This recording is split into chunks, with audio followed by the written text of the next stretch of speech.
एडजी में आपका फिर से स्वागत है आपके पर्सनल एआई ट्यूटर के रूप में। आज हम क्लास 9 हिंदी यानी सीबीएसई क्लास 9 के पाठ क्या लिखूं को आराम से, विस्तार से और लगभग 30 से 60 मिनट में समझेंगे। मैं हूं गौरव और मेरे साथ हैं स्वाति। अगर नोटबुक पास हो तो बहुत अच्छा, लेकिन आप केवल सुनकर भी रिवीजन कर सकते हैं। जयपुर की अनन्या को निबंध लिखते समय अक्सर लगता था कि विषय तो छोटा है, पर लिखने को कुछ सोचता ही नहीं। इसी उलझन को आज हम लेखक के साथ समझेंगे। हम लेखन की प्रेरणा, सामग्री, शैली, रूपरेखा, दूर के ढोल सुहावने होते हैं, समाज सुधार, अभ्यास प्रश्न और ग्रामर के एग्जाम टिप्स तक जाएंगे। बिल्कुल। और इस एपिसोड को ऐसे सुनो जैसे तुम हमारे साथ रिवीजन टेबल पर बैठे हो। हर बड़े विचार के बाद हम तुम्हें सोचने का समय देंगे। इसलिए केवल उत्तर सुनना नहीं है, पहले मन में अपना उत्तर बनाना है। अगर कोई पॉइंट छूट जाए तो नोटबुक में छोटा कीवर्ड लिख लेना। सबसे पहले पाठ का केंद्र पकड़ते हैं। क्या लिखूं?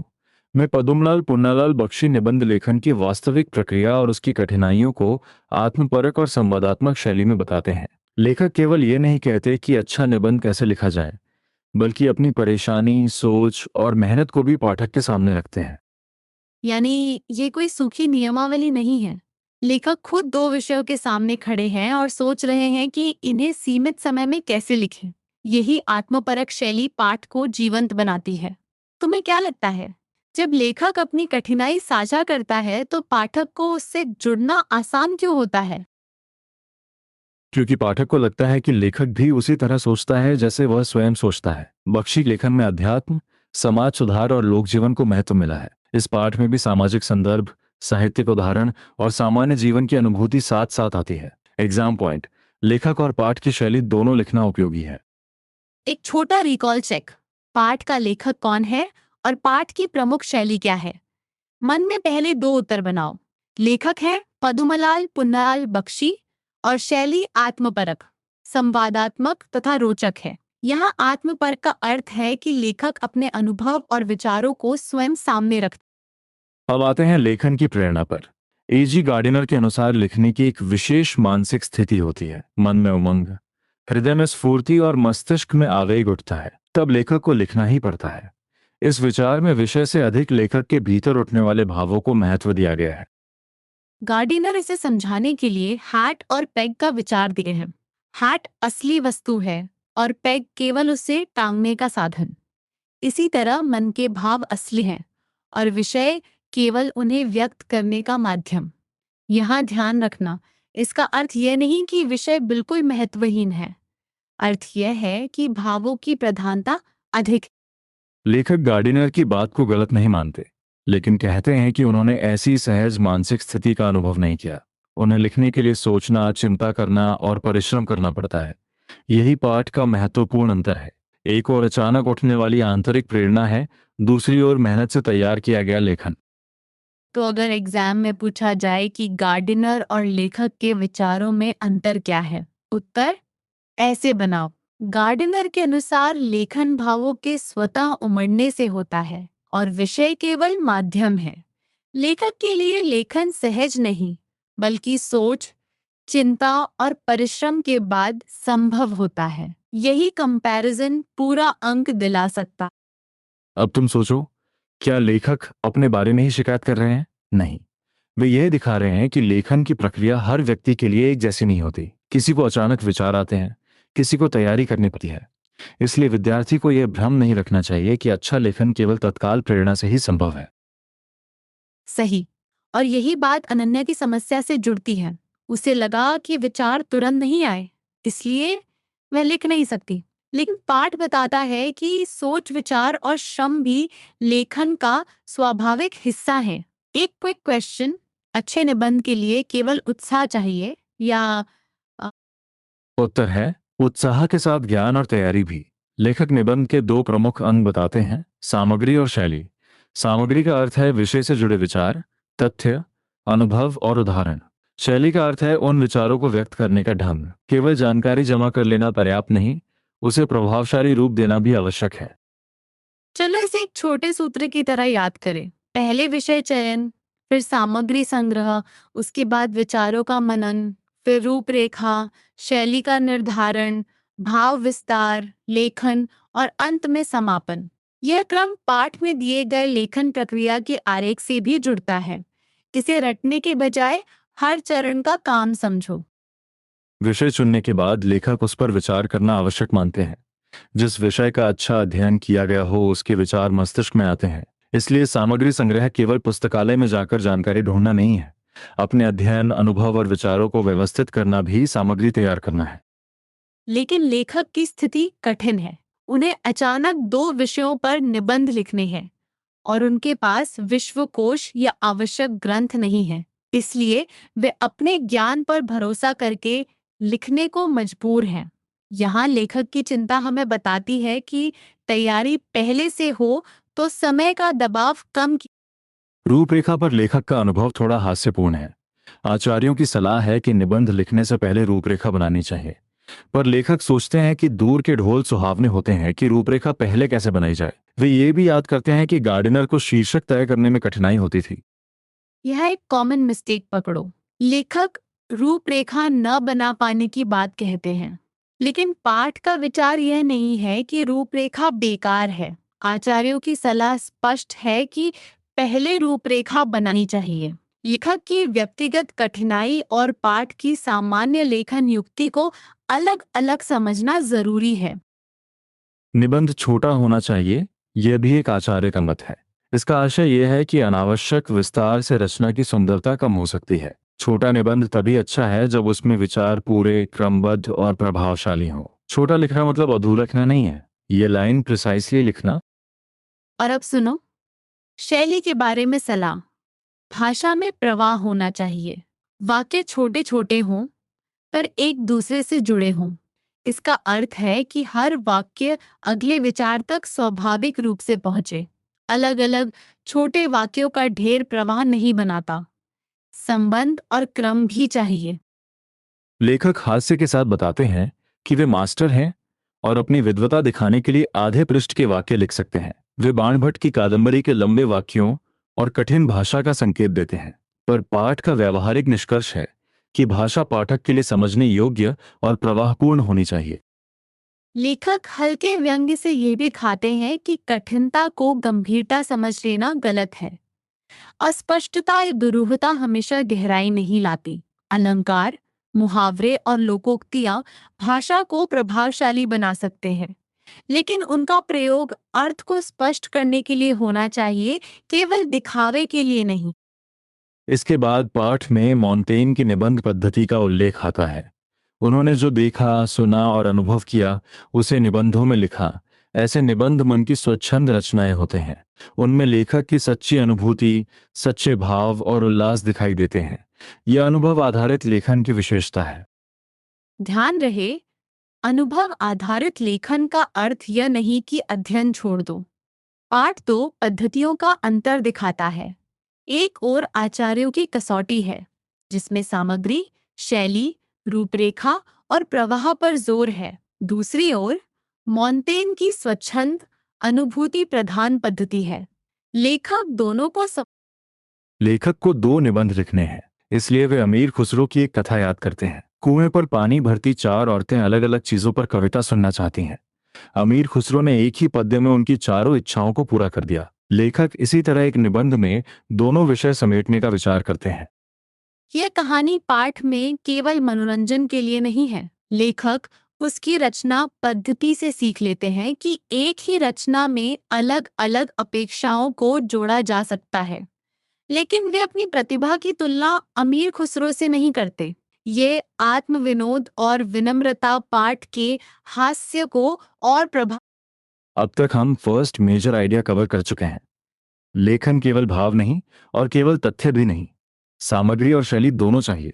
प्रेरणा लेखन को जीवंत बनाती है, ज्ञान उसे आधार देता है, रूपरेखा दिशा देती है और भाषा पाठक तक पहुंच बनाती है। इस 4 स्तरीय संबंध को याद रखो।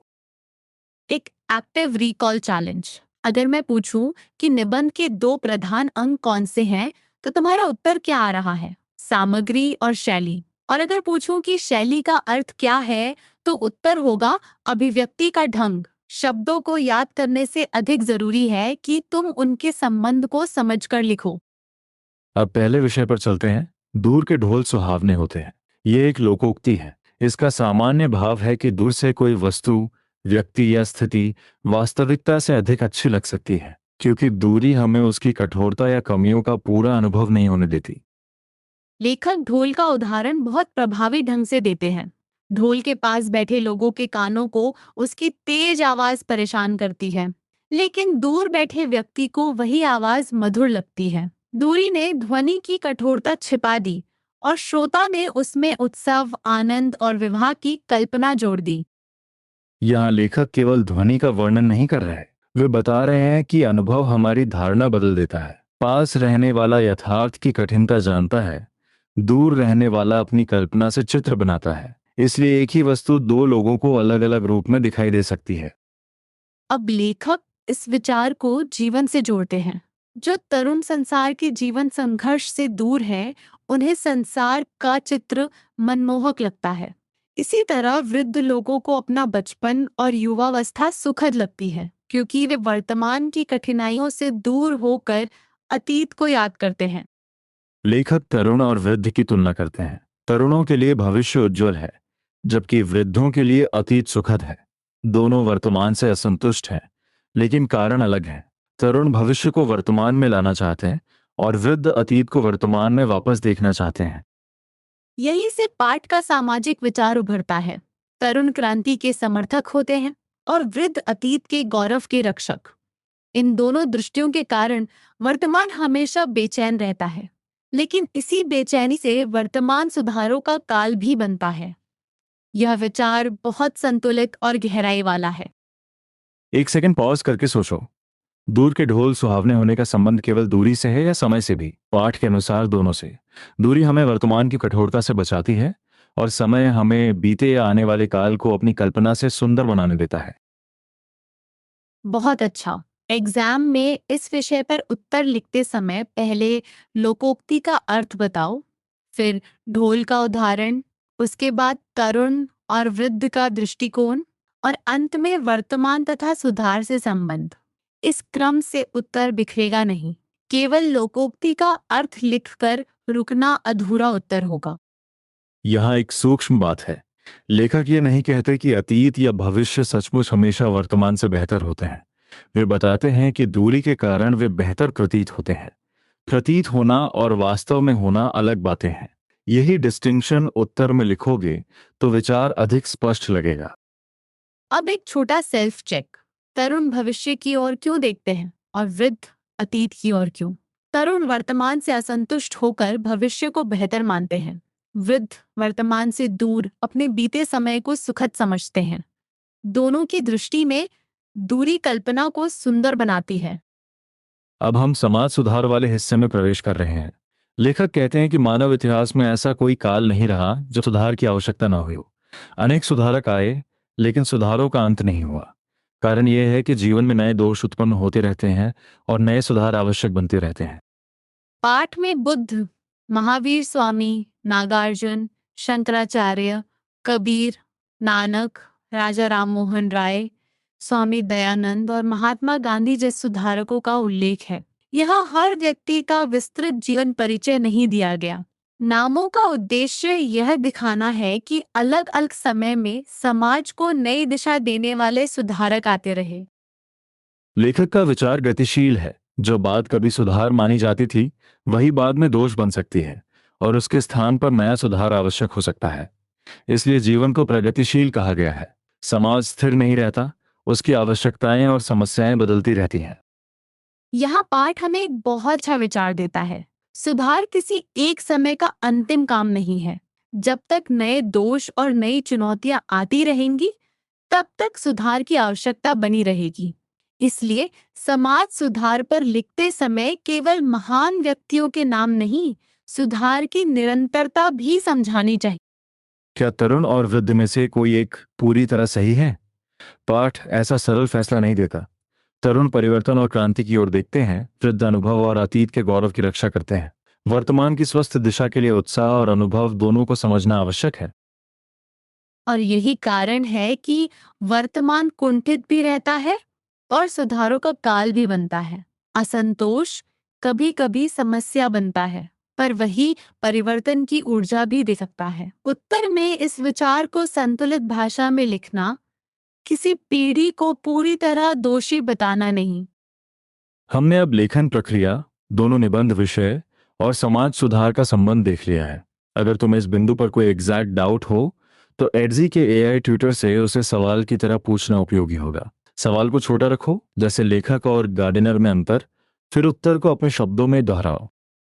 अब पाठ के अभ्यास प्रश्नों को रीजनिंग के साथ देखते हैं। पहला प्रश्न हैट और पेग वाले भाव पर है। सही विचार ये है कि विषय से अधिक लेखक की भावों की प्रधानता दिखाई गई है। विकल्प चुनते समय उस वाक्य का केंद्रीय अर्थ पकड़ो। केवल हैट या पेग शब्द देखकर भ्रमित मत होना। दूसरा प्रश्न मोंटेन की पद्धति पर है। सही उत्तर अनुभव आधारित स्वच्छंद लेखन को अपनाने से संबंधित है। मोंटेन ने जो देखा, सुना और अनुभव किया उसे लिखा, लेकिन ध्यान रहे इसका मतलब अध्ययन के बिना लिखना नहीं है। प्रश्न पाठ में वर्णित उनकी पद्धति का आधार पूछता है। तीसरा प्रश्न तरुणों के उज्जवल भविष्य और वृद्धों के सुखद अतीत की तुलना पर है। ये तुलना अभिलाषा और अनुभव से जुड़ी है। तरुण भविष्य की अभिलाषा रखते हैं, जबकि वृद्ध अपने अनुभव और अतीत की स्मृति से जुड़े हैं। विकल्प में दोनों पक्षों को पहचानना जरूरी है। चौथा प्रश्न अमीर खुसरो की कथा के संदर्भ में है। सही दिशा यह है कि एक साथ कई विषयों को संबोधित करने की प्रतिभा दिखाई गई है। लेखक इसी पद्धति से अपने दोनों निबंध विषयों को एक लेख में समेटने की संभावना सोचते हैं। कहानी का संबंध समाज सुधार से नहीं है।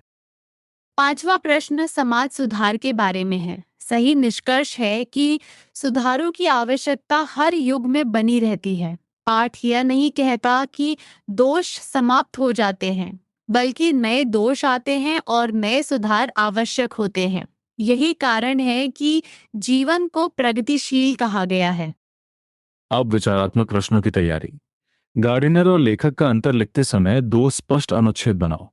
पहले गार्डिनर की सहज प्रेरणा, फिर लेखक का श्रम आधारित लेखन। अंत में एक वाक्य जोड़ो कि दोनों विचार लेखन की अलग अलग मानसिक स्थितियों को समझाते हैं। अगर पूछा जाए कि लेखक को दो निबंध लिखने में क्या कठिनाइयां आईं, तो पॉइंट्स याद करो। विषय पहले से तैयार नहीं थे, समय सीमित था, आवश्यक संदर्भ सामग्री उपलब्ध नहीं थी, रूपरेखा बनाना कठिन लग रहा था और शैली तय करनी थी। इन पॉइंट्स को कारण और परिणाम के मोंटेन से जुड़े प्रश्न में देखना, सुना और अनुभव करना तीन कीवर्ड्स हैं। इनके आधार पर लेखक को वास्तविक अनुभूति और सच्चे भाव मिलते हैं। ऐसे अनुभव निबंध को केवल जानकारी का संग्रह नहीं रहने देते, उसमें लेखक की अपनी दृष्टि और जीवंतता आती है। अब अपने आप से पूछो, यदि तुम्हें समाज सुधार पर निबंध लिखना हो तो क्या तुम केवल सुधारकों के नाम लिखोगे? नहीं, पहले समाज में सुधार की निरंतर आवश्यकता समझाओ, फिर सुधारकों का उल्लेख करो और अंत में बताओ कि जीवन में दोष और सुधार दोनों बदलते रहते हैं। यही स्ट्रक्चर्ड आंसर होगा। अब ग्रामर की बात। समास का अर्थ है संक्षेप।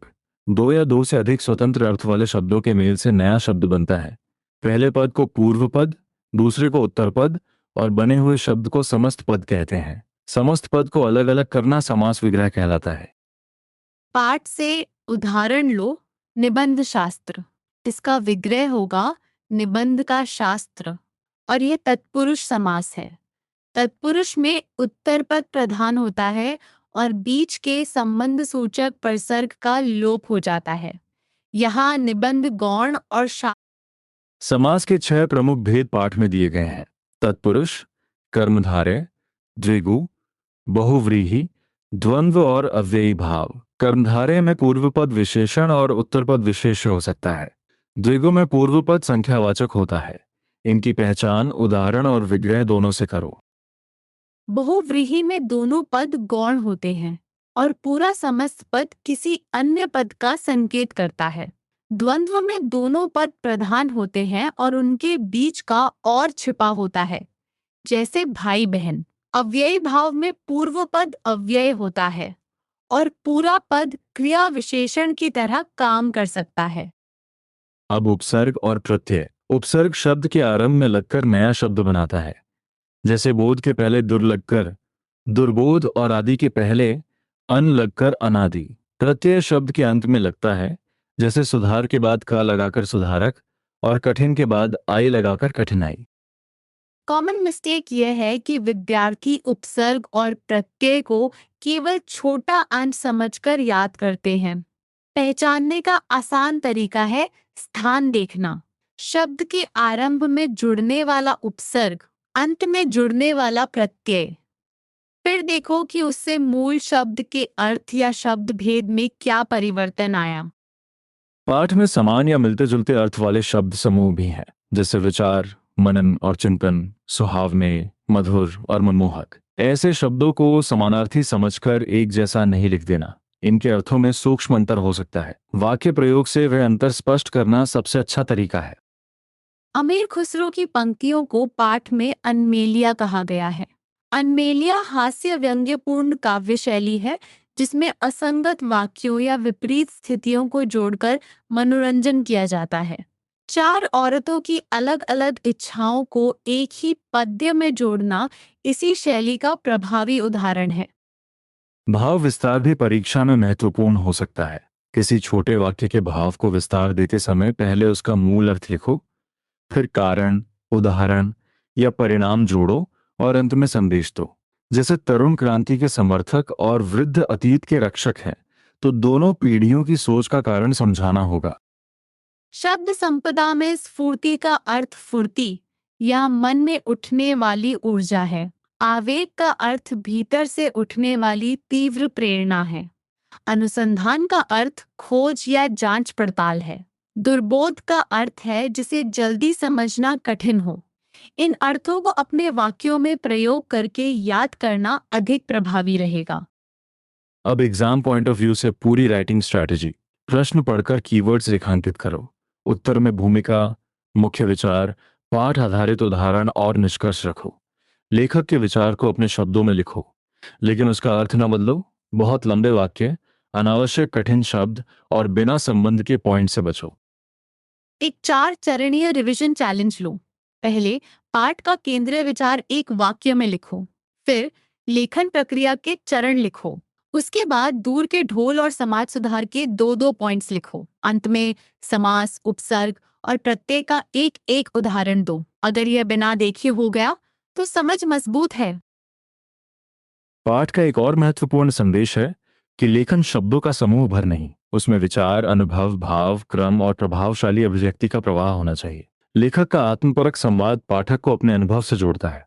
यही कारण है कि कठिन विषय भी रोचक और समझने योग्य बन जाता है। चलो, फाइनल रिकॉल से पहले 3 सवाल। लेखक को लिखने के लिए क्या करना पड़ता है? सोच, चिंता और परिश्रम। निबंध के 2 प्रधान अंग क्या हैं? सामग्री और शैली। दूर के ढोल का मुख्य भाव क्या है? दूरी के कारण वस्तु का वास्तविकता से अधिक सुहावना लगना। अपने उत्तर मन में जा। अब हम अंतिम सेक्शन में हैं। आज हमने जाना कि लेखन कभी सहज उमड़ते भावों से आता है और कभी मेहनत, अध्ययन तथा तैयारी से बनता है। सामग्री और शैली निबंध के आधार है। रूपरेखा दिशा देती है, प्रवाह भाषा को प्रभावी बनाता है और अनुभव लेखन में सच्चाई लाता है। दूर के ढोल हमें दूरी और कल्पना का संबंध समझाते हैं, जबकि समाज सुधार बताता है कि सुधार की आवश्यकता हर युग में रहती है। आज की सबसे बड़ी कॉमन मिस्टेक याद रखो। लेखक के रूपरेखा न बना पाने को रूपरेखा की आवश्यकता न होना मत समझना।